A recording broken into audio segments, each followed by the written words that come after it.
été corrigé. D'accord beneen projet de loi bu ñu adopté maa ngi koy wax léegi ak Youssou Adama mooy bi soxal lanceur d'alerte yow sax mën ngaa dugg ci biir parce que yenn saa yi nga joxe fi yenn bomb yoo xam ne damay ragal sax ñu woo la ñuy nuyu Patrice Sané nag nee na ma naa lay canaliser ndax yow man damaa am loo xam ne bëggatuma ko mu am ci plateau bi. mooy nit ñëw ba jóge fi dootul am xam nga ma nga cybercriminalité wala. xam nga dans le cadre de l'organisation. parce que gis nga ni ñi ngi gaa yi ngi organiser waat dañuy bañ a dem dañuy bañ ñun ñuy toppee diffusion de fausses nouvelles. moo tax ñuy tirer ay documents di andi di woon nit ñi.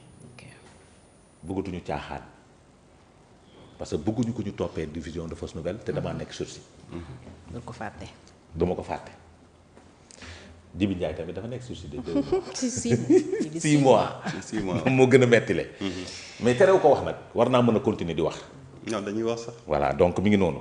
maintenant la loi portant statut et protection des lanceurs d'alerte.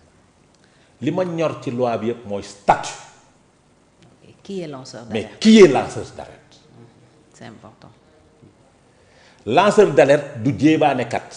délation. du def délation. lanceur d'alerte du la xool ba nga mer mu ñëw jéebaane la ne def nga lii.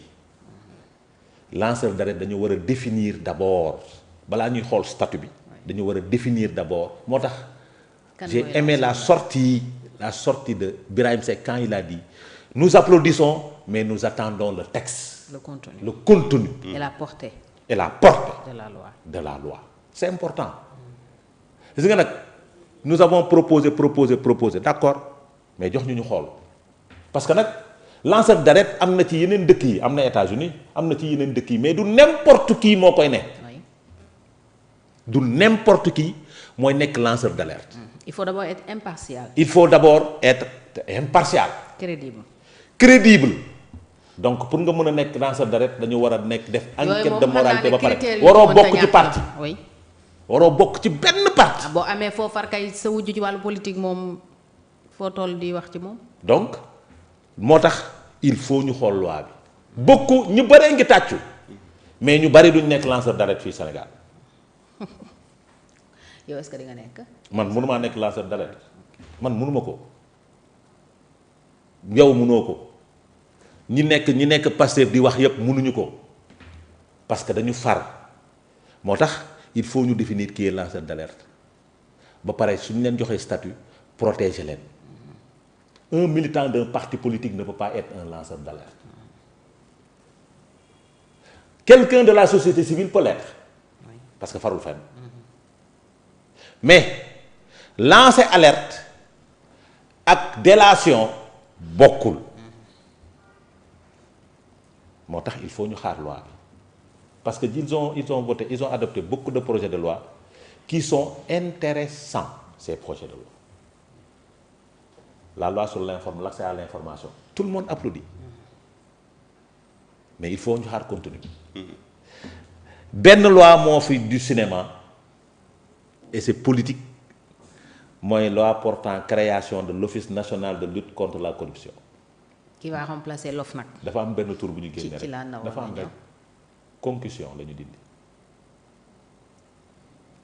parce que l'OFNAC c'était l'Office national de lutte contre la corruption et la concussion.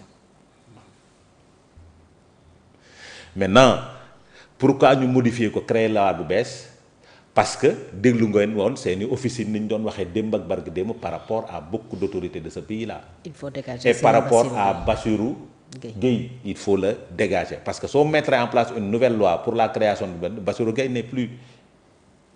mu diriger tout affaire yi ña fa nekk tamit jóge nañ fa. parce que mënuñu ko woon teggi tant que mandat am jeexul donc il fallait ñu créer lu bees pour tax moom mu dem le mandat. mandat bi day tëb leneen dem donc loi bi ce fameux projet de loi de lutte danga naam stratégie la rek pour xeex nit maintenant nag nous attendons le contenu parce que nous avons yor nañ la loi de la création de l'office bi Macky Sall créé yor nañ modification bi mu def à la fin maintenant nous allons faire la comparaison à la veille de la présidentielle nous allons faire parce que boobu daf ko jox ay pouvoir sax d'ailleurs de poursuite. dafa yokk pouvoir OFNAC. dafa yokk pouvoir OFNAC pour mu mën a placer sous mandat de dépôt. OFNAC amu ko woon ay jamono mais OFNAC mën na ko su mën a placer sous mandat de dépôt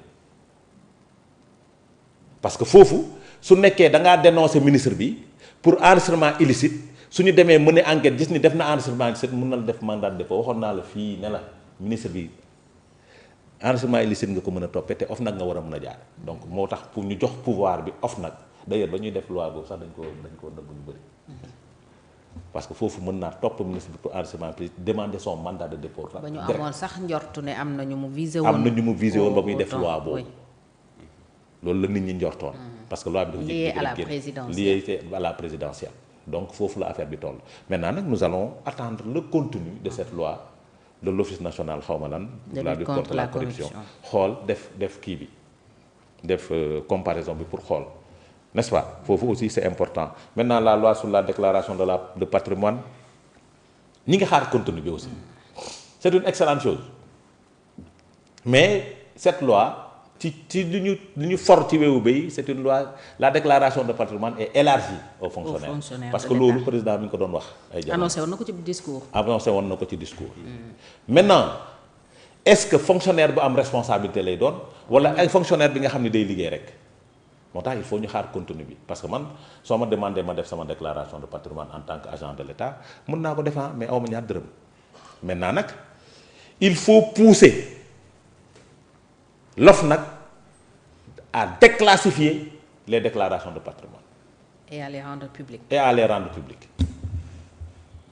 Parce que yaakaar naa ni nouvelle création bi dina jëm foofu parce que nous ne connaissons pas la déclaration de patrimoine des nouveaux DG et des anciens ministres et des anciens DG xamuñu lu ñu am ak lu ñu amul OFNAC peut-être su nekkee def dañ wax xam nañ ko mais su waa ji di génn du ñu xam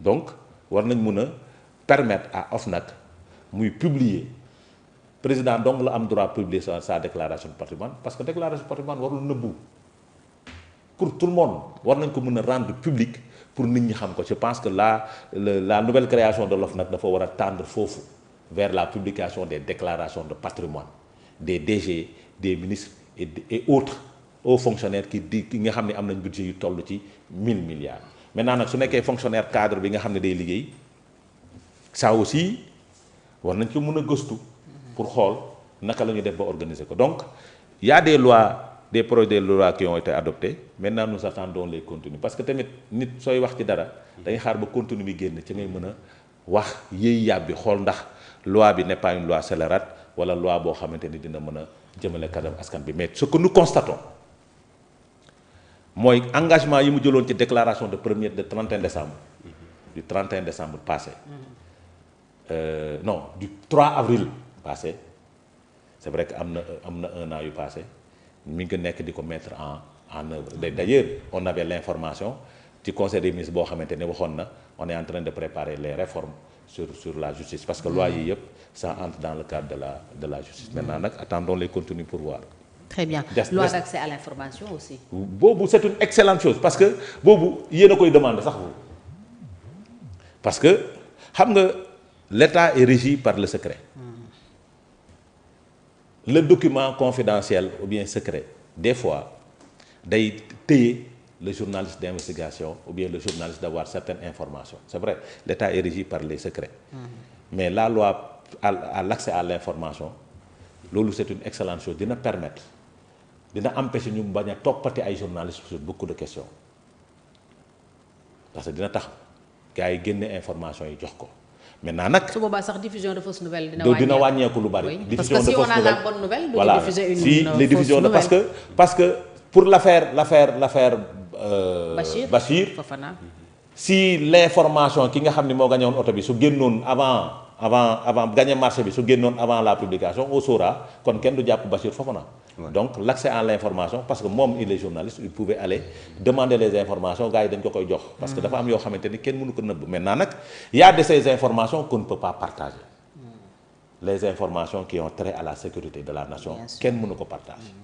Et il y a beaucoup d'informations qui ont trait à la sécurité de la nation. yooyu boo ko amee sax waroo ko génne waroo ko mën a génne donc il y a de ces choses informations yoo xamante ni il faut les encadrer moo tax cette loi là c'est vrai de voter mais il faut l'encadrer. Parce que nag li ñuy wax lii c'est conféré par l'Assemblée par la Constitution du Sénégal mais il faut qu'on l'encadre à travers les lois. Constitution moo ñu may ñu liberté ñu marcher constitution moo ñu may liberté ñu jot information yi la constitution moo ñu may liberté yu bari mais suñ ko encadré wul musiba am Youssou Diagne. trop de démocratie tue la démocratie moo tax il faut ñu encadrer ko à travers des lois et des règlements pour que nit ñi mën a tënku ci loi et règlement boobu pas bañ a daw ci constitution bi rek parce que muy acteur politique boo gis danaan constitution moo ma may droit ma marche constitution moo ma jox droit liberté ma wax sama xalaat ci réew mi constitution moo ma ko jox constitution moo ma jox lii moo ma jox lii moo ma jox lii oui constitution moo la ko jox mais dafa am dañ ko encadrer à travers nos codes nos lois par exemple constitution moo jox journaliste bi def lu ko neex wax joxe ay information mais dañ ko encadrer par le code de la presse constitution moo jox sénégalais bi am liberté yu bëri mais dañ ko encadrer par le code pénal dañ fi mu ne nii constitution moo jox leneen mais dañ ko encadrer par des lois moo tax ma dellu soit sur l'affaire constitution moo jox président mu présenter ay textes ak nangam sangam sur le redressement sur des plans mais c'est encadré par la loi organique moo tax dañ ci war a tënku ñun ñëpp moo tax dans le cadre des réformes il faut réformer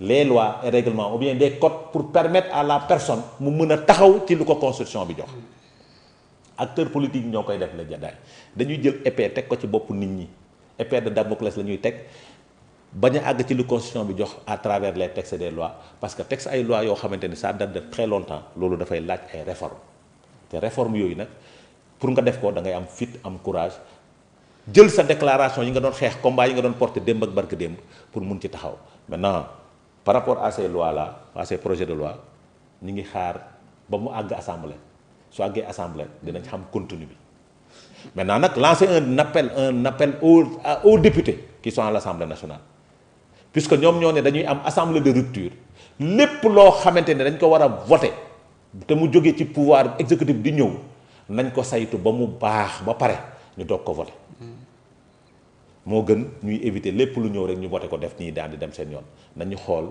le contenu de ces textes là pour ñu mun ci débattre. éviter majorité mécanique. c'est un appel que je lance pour éviter une majorité mécanique. yow xaaroo ko. ah mais ñii saytu bi laay wax quoi. nañ ko saytu xam-xam bi ak saytu bi mu ngi fa. waaw dina des parce que vu les déconvenus bi nga xamante ne moom bi la fois dernière rek nga xam ne am na y a problème. justement ñu wax ci équilibre des pouvoirs tey Youssou ban gis-gis nga ci am entre